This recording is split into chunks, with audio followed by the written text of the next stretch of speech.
There's plenty of room.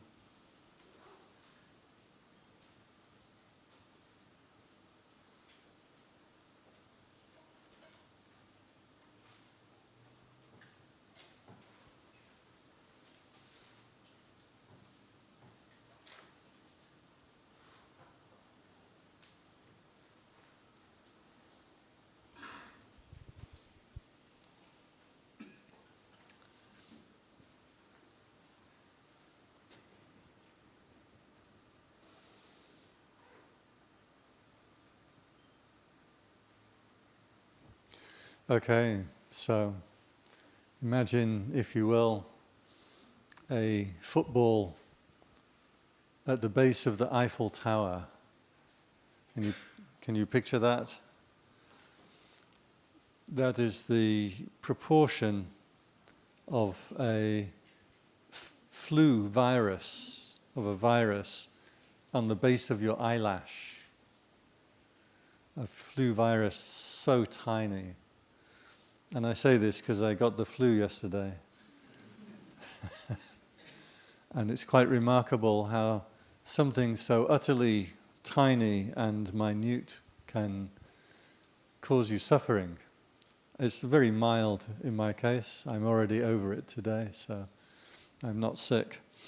But it's very curious how something so tiny can suddenly take down an animal so large that's done very well at surviving for the last 50 years. And this tiny little thing can knock me out. A friend of mine in Bangkok had, his daughter had some kind of headache or flu or something, and he took her into hospital. And that night, he kind of lay down in the bed next to his daughter, and the next morning, he was almost dead. And he'd gotten the flu, and it had completely destroyed him. He was on a heart machine and dialysis and a lung pump and barely alive. Anyway, to cut a long story short, he died 40 days later. He'd had the flu, and the flu had ravaged so much of his organs that even though the virus had long passed, it had just caused too much damage in his body. He lost all the ends of his fingertips and his toes. Had all kind of died. And this was a 32-year-old man, fit as a fiddle, goes swimming every day. So it's a reflection on the instability, the uncertainty of life.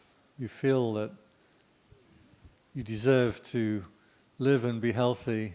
You think that you've done very well at it so far, but then the tiniest little thing can take you out. Another person I knew, American monk in Bangkok, he had an aneurysm in the stomach, and he went to hospital, and the bill was $35,000. So he had to disrobe and get a job to go and pay the hospital bill. He hadn't been a monk for very long, and there's a lot of layers to the story. But it's quite scary. It makes you reflect on just how unstable our life is. The lady who set the group up with me in Bangkok, she was 71, I think, 71. Her digestion hadn't been too good. She went to the hospital and they said, "You've got cancer all over and you'll be dead in 30 days. And that was exactly right, she was. She never suffered. She was very bright and clear at the end.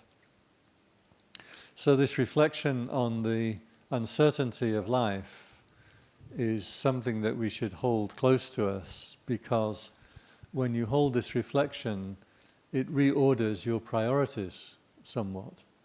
So the things that you think were important, when you have this kind of reflection, it's just not, so many things are not important. I have a very, very bad habit of watching Judge Judy. Some of you know that, Judge Judy? It's not something I'm proud of.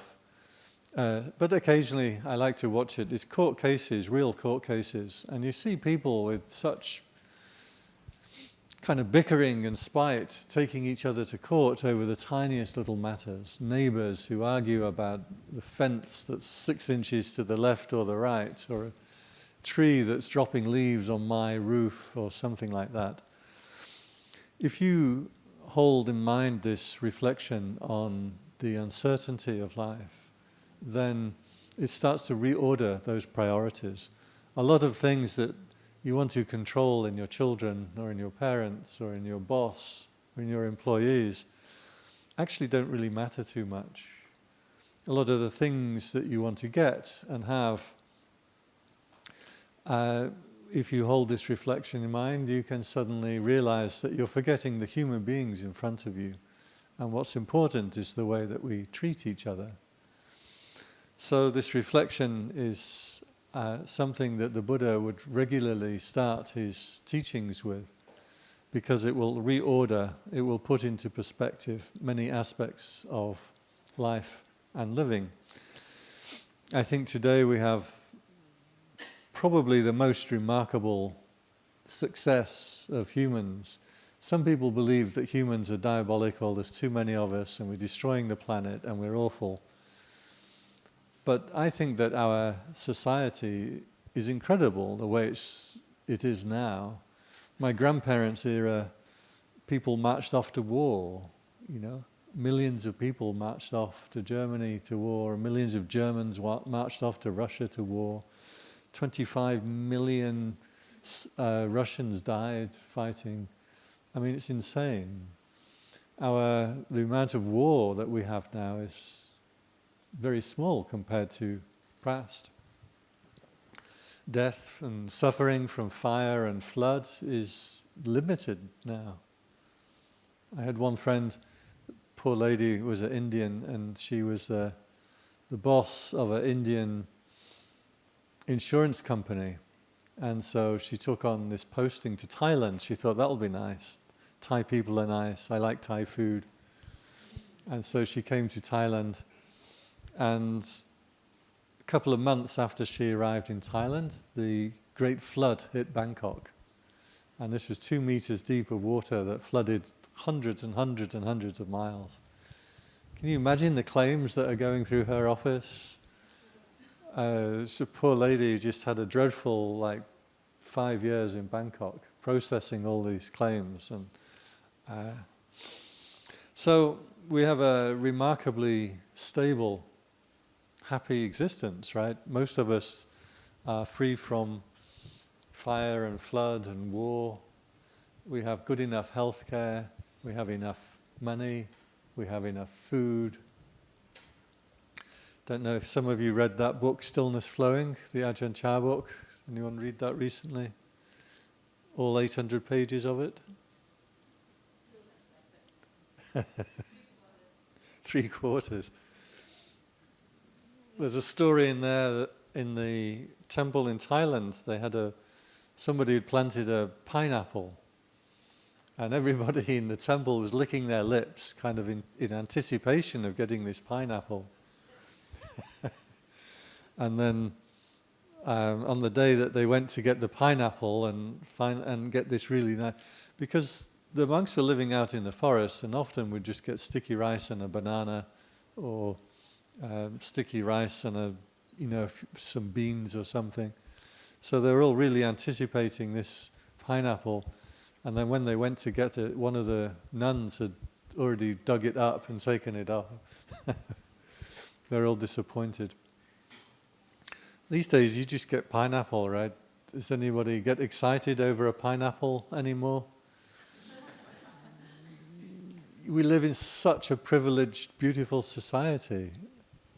And I think we're very ungrateful for it when we compare to the past.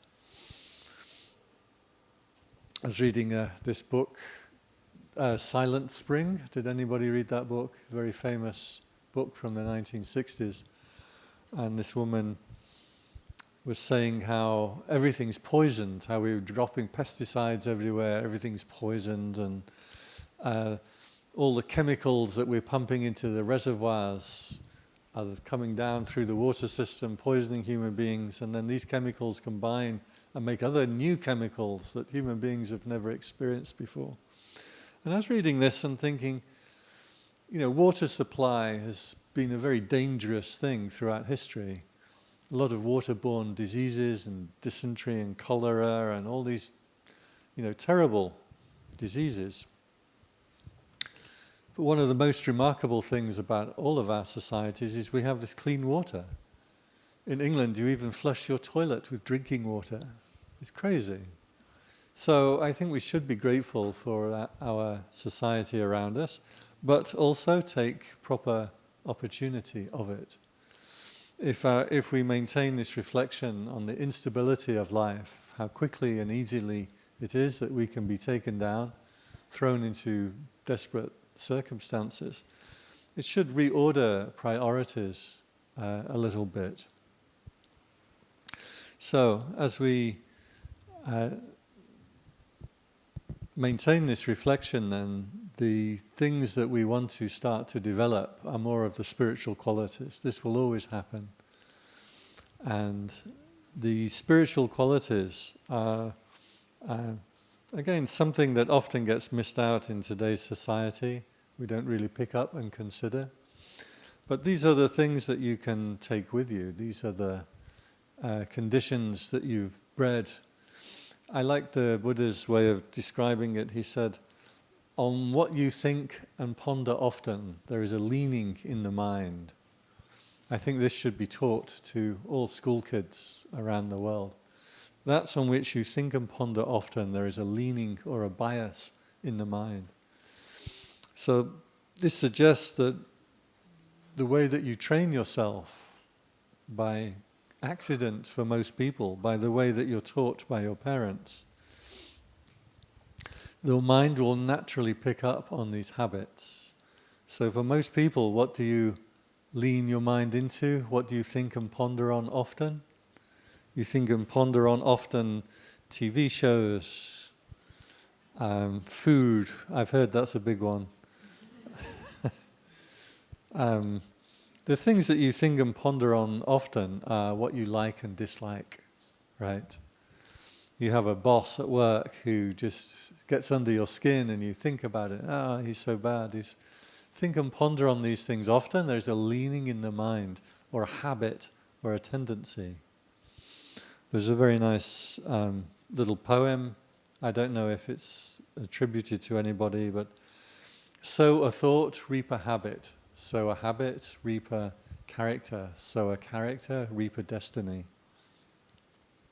Sowing and reaping was a Christian phrase, right? You sow the seed, and then that's what would grow. So we need to be careful over what we are, the seeds that we are sowing.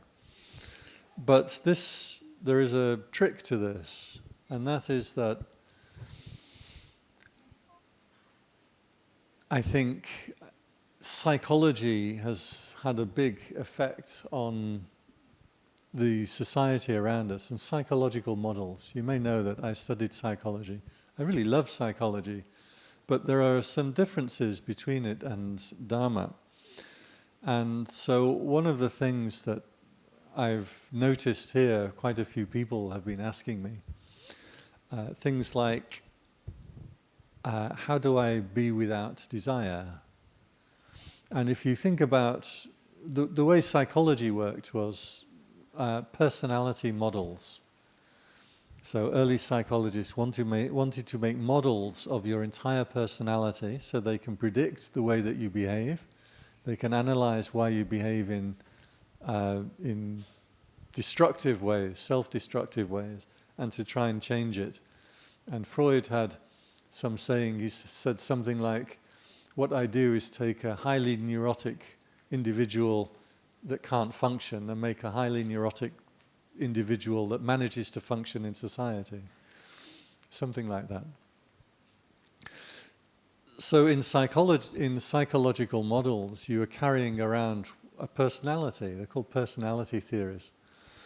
And then in this personality, you have to find all the elements to it. Well, this is my mum and how she treated me, and this is how my father treated me, and this is the schools that I grew up with, and this is when I was beaten or abused, this is when I did that, and then this is my anger that I carry around with me.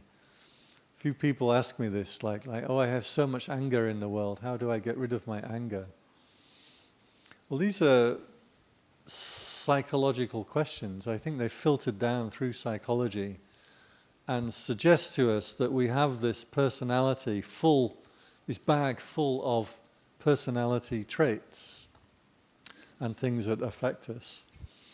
But Dharma, according to the Buddha, was very different to this kind of philosophy. With Dharma, you don't consider yourself to be a bag full of history and thoughts and fears and views and desires. Because what will happen for a psychologist, they will get you and analyze your parents, ask you how you were with your mother and your father, analyze your society, analyze your fears, analyze your hopes and desires, and they'll build up a dossier, right? 10, 20, 40-page dossier. And when finally they can show you this folder and say, right, this is you, this is your personality. You're like, well, then there's a lot to fix in there, isn't there? There's a lot of stuff in that folder that you're going to need to fix. My anger, well, I get angry so easily, I'm always angry. We had this thing a couple of days ago, the Buddha described asava, the 4 asava, the outflowings of the mind. And one of these was views and opinions. The mind flows out with views and opinions about the world and then gets into arguments with people and fights with people. So the question came up, how can I be without views and opinions? And as a psychological model, you can't really. I have views about global warming. I have views about Brexit. I have views about boxing. I have views about Marmite. I have views about people. Almost everybody I meet, I get a view about you, right? A liking or a disliking or an assessment of your personality. How can I be without views? It's not possible. Psychologically, it isn't possible. Or desires. How can I be without desire? The arising of suffering comes from tanha, desire. How can I be without desire? I desire to go to the bathroom. I desire a cup of tea, because I'm English. How can I not desire a cup of tea? It doesn't make any sense. Do I sit in my room and I think I'll make myself a cup of tea? That's a desire. How can you resolve this problem? The problem comes from psychology, comes from this psychological model that the ideas have filtered down from psychology that you are this big personality full of wants and desires and views and opinions and problems and history and neuroses.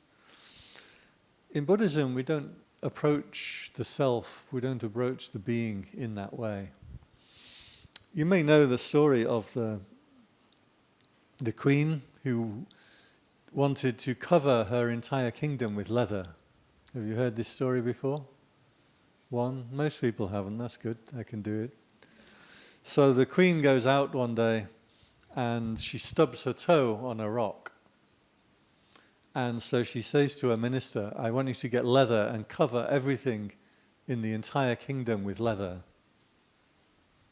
Make it softer so she won't stub her toe again. And the minister suggests to her, maybe your majesty, maybe we could just cover your foot with leather. Might be a better strategy. And that's how shoes got invented. But this story is really sharp. This story really shows the difference between the Buddhist model and the psychological models. In the psychological model, you have this whole self with an entire history and a past. And not only your history, but the history of your society, history of the culture into which you were born.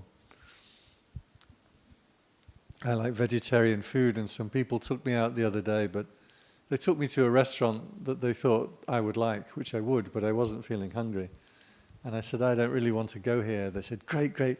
Can we go and get chicken rice at, what's this center called behind here? The food center, food court just behind here. I said, why? It's disgusting. White rice and lumps of pork and chicken. Like, it's horrible, but no, we're Chinese. This is what we have to eat. You get so much of your being comes from the culture around you. So in a psychological model, you have this huge mass of influences and history and a self full of desires and views and opinions. And it's not possible to... The best thing in psychology you can do is try and restructure it a little bit so that you become a functional human being. Want to try and help you with your neuroses, help you get some kind of balance, and that's about as much as psychology can do.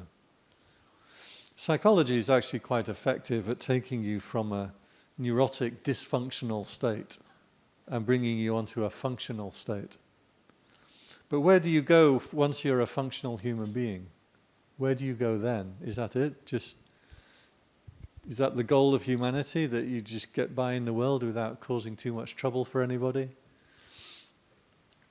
So this is where the spiritual practices come in. These will take you up higher than just being a functional human being. And this is where we have to drop these psychological models or personality theories. Because the only point of contact, the only thing that you need to do is govern the point of contact with the world. This is the meaning of the queen who covers her feet with leather. And that means you don't need to worry about my anger. Don't call yourself an angry person who has anger, who carries it around. What's real and what's true is what's right in front of you. And what's right in front of you right now, are you angry? So where is that anger? The only thing we care about in Buddhism is this point of contact with the world. So if I'm getting angry and the anger is coming up, I can deal with that there and then. If the anger subsides, it's gone. It's vanished. I'm not carrying it around with me. It's disappeared. But people still feel that, like, well, I have that anger. You may have a habit of anger. That's a different thing. You can't go delving into your past, into your unconscious, into your psyche, and get rid of your anger, pluck it out, go into your unconscious, find your anger bit, pluck it out and throw it away, and then boof, you're a lovely, beautiful, kindly person. You won't do it. You can't get rid of your views and opinions. It's impossible, right? But right in the present moment, right in the moment of point of contact with the thing that's right in front of you, there you can do it. There you can maintain this practice. So when you meet something that causes you to be angry, you just notice that anger. Well, that's something that's just come up. It's not something you carry around with you. It's not something in your psyche. It's not you. It's not your personality. It's just a reaction that's come up right now to this person or this thing right in front of you. From that point, you can let go. You can let go of that anger. Then 30 seconds later, you ask yourself, where is it now? Where has it gone? When you're not angry. Do you ever notice when you're not angry, when you're not greedy, when you're not hateful? Right? So what I do, especially at night when I stay here, I walk backwards and forwards through here. And I can walk all the way from that wall to that wall and not be angry about anything. And it's beautiful. It's beautiful. I'm not walking along carrying a bag of personality traits with me. It's the point of contact. Right there, right at that second, in my consciousness, right there. It's nice and cool. It's quiet. I love this soft floor on the heels. I had this plantar fasciitis. Sounds really nasty, doesn't it? It sounds like something dreadful, but it's a pain in the heel of the foot. It's quite unpleasant, actually. I had a aggressive ultrasound treatment on it. It's funny, the doctor, who I know quite well, and so she was treating me, and she says, now this is going to hurt a bit. She said, let me know when it's hurting. I said, if I let you know it's hurting, are you going to stop? She said, nope. I'd feel myself worrying about it before I went in. It's not even happening. I'd feel myself worrying as she puts the ultrasound onto my foot, like, ugh, it's not even doing anything yet. And when I'm really actually observant, what it is a few painful twinges. The whole treatment took about 7 or 8 minutes for both feet. And in that 7 or 8 minutes, I probably had a minute where it actually was like, oh, it's a bit unpleasant. The point of contact, you don't need to carry things around with you. What really hurt throughout that episode was my fear of it, right? So this was the meaning of the queen who wanted to cover her kingdom with leather. If you're fighting against your personality, you're never going to win.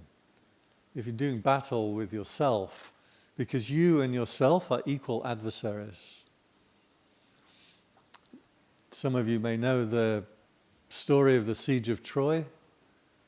And in the siege of Troy, there was, we get this the right way around, Achilles was on the Troy side, and Hector was on the Troy side, and Achilles was on the Greek side. And these are two perfect warriors with perfect skills. So every day they'd go out and they would battle, and neither one of them could defeat the other, because they were perfectly matched in skills. This means you fighting against yourself. This motif of two perfectly equally matched adversaries comes up a lot in all spiritual traditions, in story, spiritual traditions. It means that if you create a self with all these thoughts and views and opinions and desires and everything else, and then that self isn't going to be good enough, so you have to change it and correct it and make a better self. That's you fighting against you. Perfectly equal adversaries. Neither one of you is ever going to win. So I have a story to exemplify this. I'm a little bit careful in telling this story because many people, the only thing they remember about me is this story. So I'm a little bit careful. I want you to remember the meaning of the story. Right? I do get into trouble for this. So I was 25 years old. I'd been in the monastery for a year. I knew I wanted to become a monk, but I wanted to get a little bit of space and time before I flew to Thailand and became a monk. That's a big step. And I just wanted to be sure in my head, is that what I really want?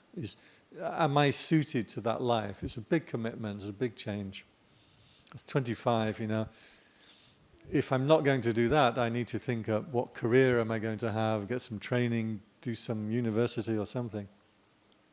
So I went to stay in a beautiful, beautiful little village town in the south of England called Dartmouth. And it's an old Navy village.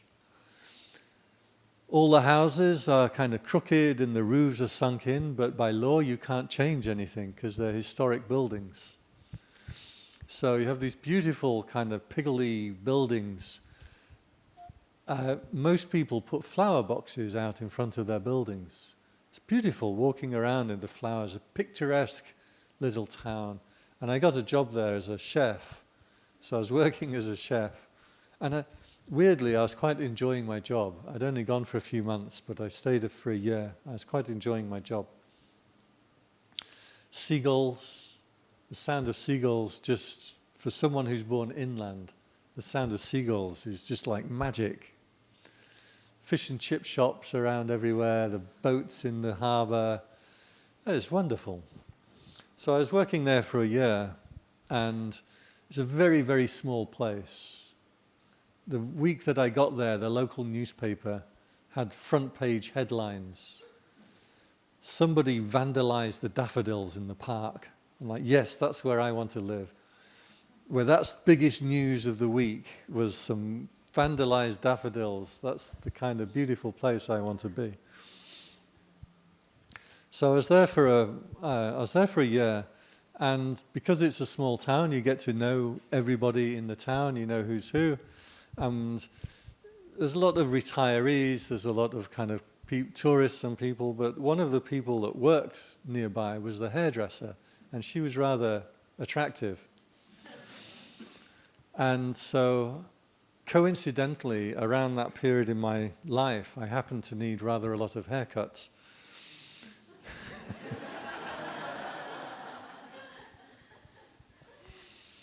So I'd go in and talk to her, and I started to get this war in my mind, this battle in my mind. Like, I want to go and become a monk in Thailand, but I want to hook up with the hairdresser. I want to become a monk. I want to hook up with the hairdresser. Like, well, if I'm wanting to become a monk and I'm thinking about the hairdresser, so I try and arouse my monk side. Like, yes, this is what I really want. And then, coincidentally, I needed a haircut, and I'd be like, you know what? I can become a monk when I'm older. I'll wait till I'm 50, then I'll hook up with the hairdresser first. And she would walk down the same street that I would walk down to work. So every day I go out thinking, is she going to be walking down the street on this day? This really got into my mind because I had this great and beautiful aspiration to go and become a monk in Thailand. I loved the practice. I wanted to practice. I wanted to dedicate myself to the practice. This is very sincere, a big part of my character. But I also wanted to hook up with the hairdresser. And every day I'd walk down like, am I going to see her? I don't want to see her. I want to become a monk. No, I can become a monk later. If I'm thinking about her, then there's no way I can become a monk. And this went on and on and on for like weeks. And then one day I was walking down the street and a sound caught my ear, a seagull. And that's what I had gone to this town for, the sound of the seagulls, the flowers. And I heard that seagull, and this is beautiful. And I looked around, there's flowers in all the houses. Every day I'd been walking down to work past all these beautiful houses and flowers, and my mind is warring with itself. Each side of my mind is trying to make itself stronger than the other side of the mind. Perfectly equal adversaries. It's me fighting against myself. And just at that moment I heard the sound, poof, it's all gone. That entire battle is gone. Which self do I want to be? Which self do I want to make stronger? Poof, all gone. All that's left is this beautiful, quiet, serene, mindful walk through a beautiful village. So that's when I realized that actually, yeah, I can go and become a monk. Not because I'd made that part of my psyche stronger, but just from the insight that if you just look at what's real, what's right in front of you, it's actually quite easy to deal with, it's quite easy to understand. But when you conflate a whole character, when you invent a whole persona and a whole being and start worrying about it and fighting against yourself, you have these two monsters. And it's not only two monsters. People have 5, 10 monsters in your mind. You're not one person. You're many different people fighting for real estate space in your thoughts. So just at that moment, I realized that there's an escape route from this whole path, and that is right in the present moment, right at the point of contact. And as I walked down that street then, there was no hairdresser, there was no grand aspiration to become a monk. There's just a beautiful, quiet mind that knows itself, that's clear, that's aware. So this was the practice. We reflect on the instability of life. We take up some basic moral practices. Again, people worry about precepts a lot and say, you know, when I was younger, I did this, and I broke in this precept last week. Is something going to happen to me? Have I made bad karma? How do I resolve my karma for doing this bad thing that I did? You're conflating it all up into a big thing. It's your creation. Best thing you can do is bad karma or things that you did in the past, just forget about it. It's gone, it's finished. Create a good habit now with the thing that's in front of you. There's a beautiful description in the suttas. You know, the monks originally with the Buddha, they only had 8 precepts. All this 227 precepts that you hear about actually is not true. In the Vinaya, there's about 3,000 or 4,000 rules. I can't even remember them all. Half the rules, I don't even know what they were. Some rules, I don't even know how to keep them. We know we have a rule that monks should not sit on a collapsible chair on the 2nd story of a building that has an incomplete roof. How do I keep that precept? I don't even know what it means, to be honest. Originally, the monks just kept 8 precepts, and the Buddha said, make yourself one who's kindly to creatures. It wasn't like, don't kill. If you've killed something, that's bad karma, it's going to come and get you. He said, no, make yourself one who is kindly to creatures. Make yourself one who is trustworthy to the people around you, who's not stealing. Don't worry about things that you stole in the past or in the future. Right now, right here, I'm living a beautiful way. Right here, right in the night when I walk backwards and forwards, I'm keeping precepts, right? I'm not breaking any precepts, walking backwards and forwards. Right at that point of contact is the escape point from this whole battle in the mind. And so this is where we place the attention. This is where the practice goes. So the practice was very simple. The primary practice that was described in the suttas was guarding of the sense doors. When your mind goes out to a sound, don't get caught up in the features of that sound, bring it back. When your mind goes out through the eye, don't get caught up in the signs and features of what you're looking at. Because what happens, you look at somebody, you think, I don't like the way they're dressed. That person looks untrustworthy. Oh, that person looks so beautiful. I want to go and talk to that person. This person looks like they'll give me a visa, and this person looks like they won't give me a visa. I just had this in Bangkok. They refused my visa at immigration after 3 months of flying around, getting signatures, had to go abroad, and then I was like, which visa desk am I going to get? And I got the wrong desk, and she refused my visa. I got it in the end, and now have my 10-year visa, but there's a lot of heartache and trouble. When you look at something, you start judging, right? You start liking and disliking, judging whether it's good or bad or right or wrong. You're conflating the whole thing into something. Actually, just leave it alone. Seeing is just seeing. If your attention is with yourself, it's what is called a sarana, or it's translated as a refuge, sometimes translated as escape. Modern teachers don't like this word escape because they think that you're like, no, I don't want to see anything, I want to run away, don't let anything trouble me. But actually the original word was escape. It means escape out of this whole system. Same for sound, when you hear something. Like for me, when I hear rap music, in fact, I don't think it should be called music. It's just awful. But if I go out thinking about it, or something somebody says to me that I don't like, or that I do like, someone says, Bante, you're so handsome. You look like Ajahn Jayasaro. That's fine, but when they say, you look like Ajahn Brahm,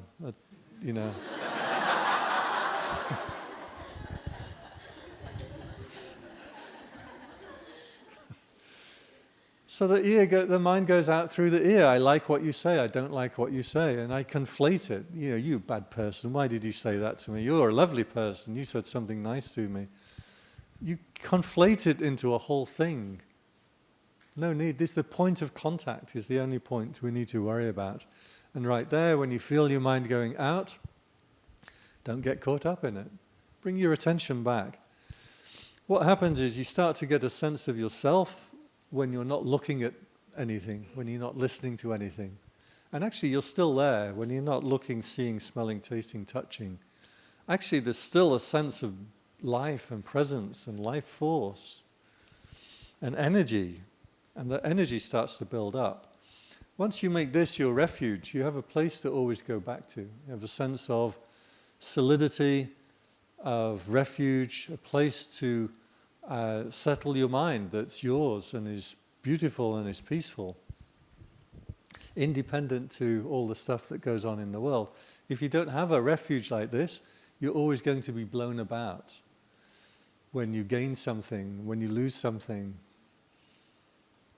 I have an old story. When I was 23, I'd done a repair job on somebody's Mini. I didn't like working too much. And so a lot of the year I would just kind of do jobs. And I did this job rebuilding somebody's mini car. And I had £500. And the day I finished the job, I drove down south to another town where I went to work for a few months. And this £500 got stolen out of my room. Sometimes I think about that. Like, I know who did it. I'm going to go and find him. If it was him, actually, it may not have been him. Who knows? I can pull that story out of my bag of history, right, and start suffering over it. Or I can leave it where it is. Just leave the story alone. Pulling up stories and then suffering over them seems to be what human beings do very well. Right?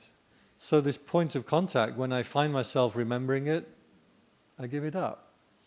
But that story reoccurs to my mind because of the unfairness of it. That's unfair. Why did that person do that? I worked hard for that money, and they just took it, they just spend it, it's not theirs. That's so unfair. But then I'm thinking, like, before that, like years before that, my father had given me £500. I didn't think that's so unfair. I've been given this money that I don't deserve, I didn't do anything for. No. It's where your thinking will delude you. So we step outside the thinking altogether. You don't need to worry about those things. Another example of this one, my mother, she had baked bread pudding. This is not bread and butter pudding. This is a wartime recipe. And what they would do, obviously in the war in England, you had to make use of every item of food, every crumb of food. So if you had bread and the bread went a bit stale or hard, what do you do with it? Well, in the war, you would mash it up with hot water, a bit of cinnamon, a few raisins. You squeeze all the water out of it, and then it sets like wet concrete. And this is called a bread pudding. And it's a really thick, heavy kind of stuff. So one day I get home, very innocent, walk home, step foot into the kitchen. My mother attacks me. You ate the bread pudding.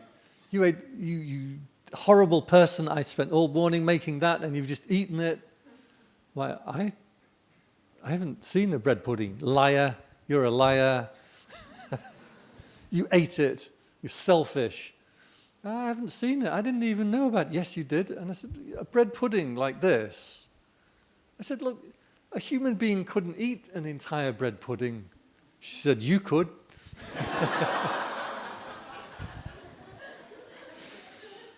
Just at this moment, my father comes into the kitchen, goes over to the oven, opens the oven, pulls out the bread pudding, which had a corner missing, cuts himself another piece and puts it back into the oven. My mother is standing there with my mouth open. What the hell have you put it in the oven for? And my father's like, I haven't done anything wrong. There were some flies around, so I put it in there. Pfft, next time I won't bother. And he walks out. So we have an island unit. I'm leaning smugly on the island unit, waiting for my apology.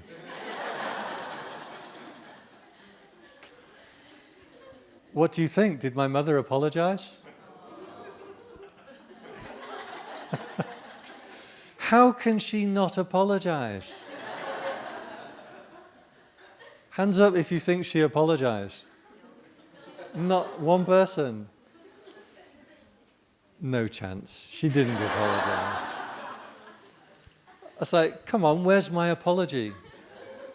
I didn't eat the bread pudding. She said, no, but you would have eaten it if you'd known it was there.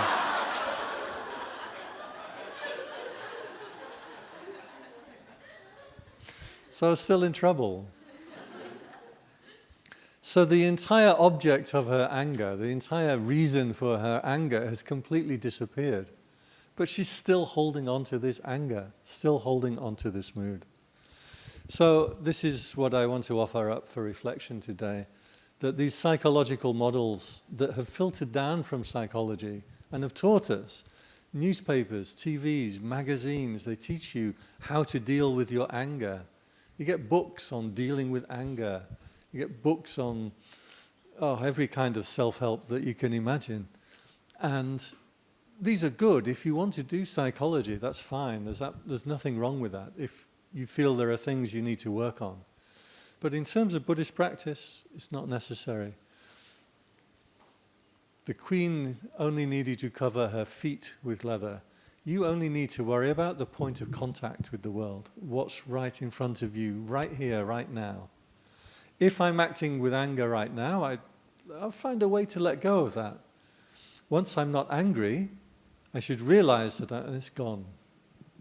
My mother should have realized that the cause of that anger was gone, right? So that's what I want to offer up for reflection today. If anybody has a question or comment, you're welcome. Sadhu, sadhu, sadhu. So it's a Q&A time. Anyone any question? Please raise your hand.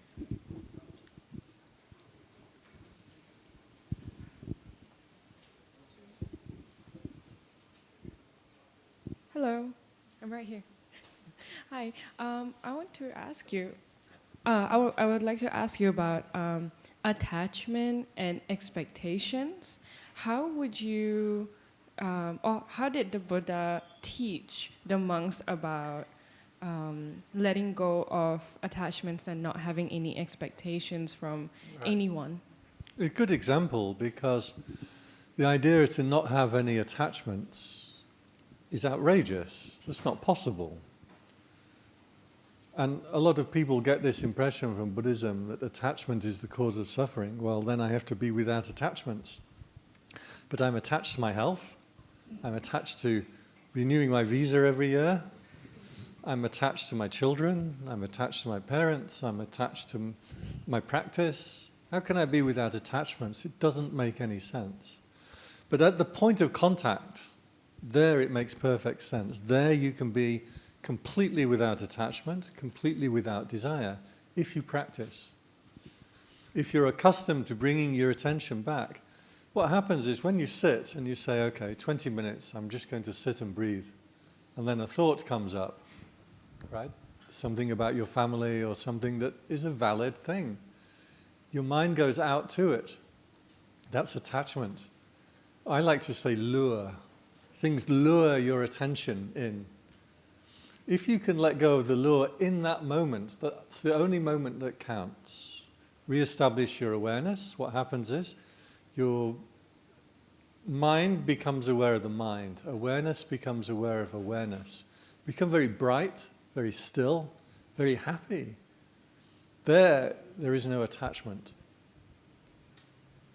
But in terms of moving around in the world, of course, you have to be attached to your job and your children and places. You can't be without that attachment. In the present moment, you can. Same goes for desire. You can't possibly be without desire in your life as a psychological model. But right here, right now, in a moment, my mind's not moving out to anything. I'm free from desire. That's the sarana, the refuge, and the path.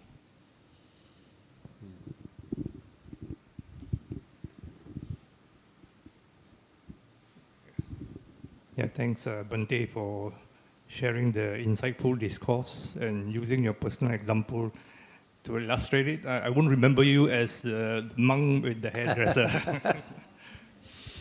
The question I asked is that you started the talk by talking about reordering your life because of the things that can happen to us, and we're so fragile and all that. In fact, I do it all the time after I listen to a talk like now. And when I listen to another talk, I also reorder. But when I get out of here, the order is all mixed up again. So how do you sustain that order that you talk about, you know? Yeah. Yeah, there was a monk called Mekya, and he was with the Buddha. He was the Buddha's attendant before Ananda. And he saw this little glade forest. And he said to the Buddha, like, you're all settled down now and sorted out. I'm going to go to this glade and do my meditation. The Buddha said, this is not the time to go. And Megya said, yeah, but I'd really like to go to that little glade and do my meditation. And the Buddha said, this is not the time for you to go and do that. And Megya says, well, I know you say it's not the time, but I think it's the time for me to go to that glade and do that. And the Buddha says, what can I say to someone like you? And then he goes off and he can't meditate, he can't settle his mind. And so he comes back and asks, why is it I can't control my mind? So the Buddha says, the one who pays attention to the in-breathing and out-breathing forgets about the world. Isn't that beautiful? It's just, the world isn't something that you solve or you fix. It's something you forget about because you've seen something better.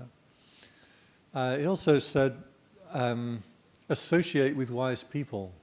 Pandita nancha sevana. You notice my name in there, Pandit? Associate with Pandits, you see. Association with wise people is going to help keep it alive. My advice is, so long as you're doing something every day, whether it's a little puja, lighting a few candles and incense, doing a meditation, or doing some kind of voluntary work, anything, so long as every day you're doing something, you'll keep it alive. But if you don't make that effort for connection, it's going to kind of fizzle out and be hard to bring close to you.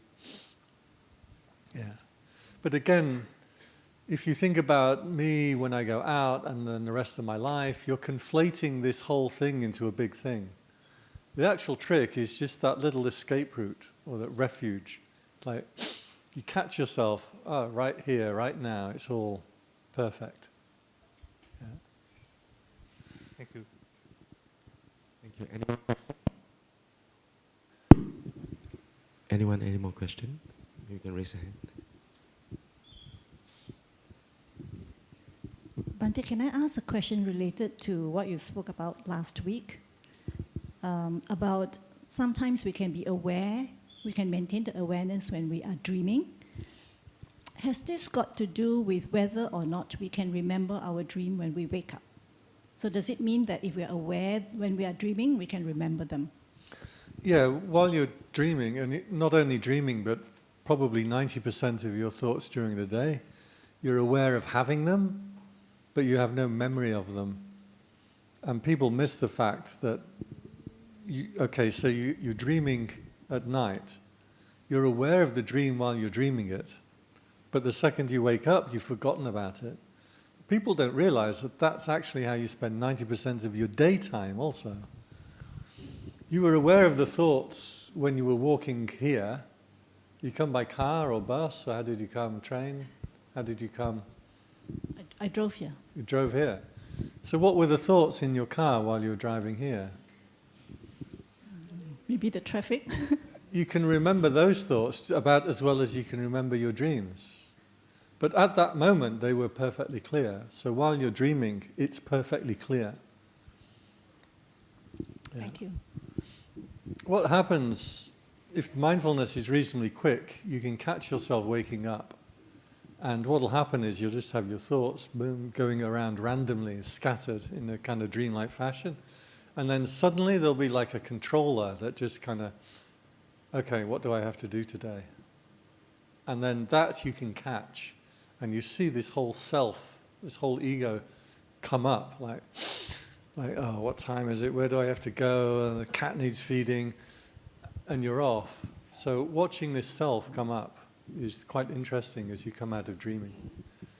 They do say that you can be mindful on the second you fall asleep as well, but I haven't managed that one myself. Yes, maybe one final question. Any final question? Anyone? Anyone? Final question? Yeah, I want to ask another question. Just now you spoke about the fight between shaving off your head versus taking a haircut, and then finally the seagull gave you the insight that all this not looking at. But the problem with what you said is that usually there's a big inertial build behind us, which is actually from the past, and is rolling all the time. So it is not so easy to just snap out of that inertial build that's carrying you. Just use the anger as an example, a big inertial build of anger that's still rolling. So how do you sort of dissolve this one first before you can get to that insight moment? Again, just with the object that's in front of you. Because at this moment when I'm here and something comes up into my attention, that I can let go of it at any time, any point. But if I start to conflate a whole story around it and an anger story around it, then it starts to get hard. But the more often you catch this moment where everything ceases and trust that moment, trust that feeling, trust that awareness, that becomes your habit, and then it gets easier and easier. Yeah. I was with somebody who I really don't like very much, and it really annoyed me, frankly. And while I was with them, this person, I really don't like them very much. And they are. And then I looked at them and looked at myself. There's no anger or dislike in me. I was like, I caught that moment. It's like, actually, it's just a story that I've invented. It's not real. So, sat with that person. I'm not disliking them anymore, just like that. But this is practice. This is why we do practice, why we do the meditation. Right? Thank you. Okay, before we invite Bante for lunch, can I invite Sister Ailing to say a few words?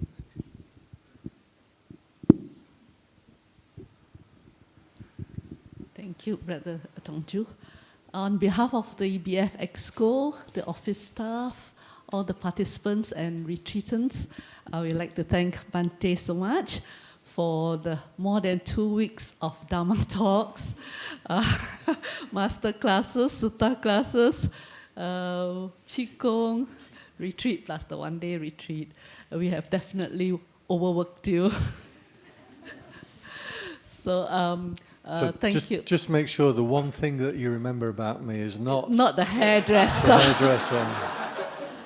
Yes, we had fun with logic, consciousness, and especially the models, the Gestalt model, as well as the different models that Buddha used to explain his instructions. And we like to ask your forgiveness if by any word, deed, or action, speech or mind that we have caused you any hurt, harm, worries, irritation, tiredness that we might have caused you. We sincerely ask for your forgiveness. And we hope, we wish Bante good health, long life, and to come back again to teach us. Sure, be glad to come back.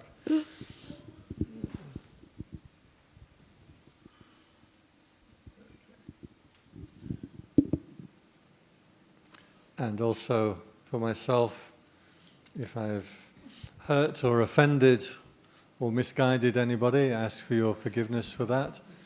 We are all human beings struggling, trying to do the best that we can. And so our support of each other, association with Pandits, you're all Pandits, is something really beautiful and something to cherish. And you have a great organization here. I struggled for 12 years to set up a group like this in Bangkok. So I never quite managed anything quite this good. So I do appreciate it, and hope you guys appreciate it too. Sadhu, sadhu, sadhu. Let's pay respects to Bante before we... Just going to do the blessing first. Okay, Bante will do a blessing. Sabbitiyo vivachantu sabbharogo vinasatu mate bhavattvantarayo Sukhi Dikayuko Bhawa Abhivadana Sili Sanichang Wuddha Pachayino Chattaro Dhamma Vadanti Ayuvano Sukhang Balang.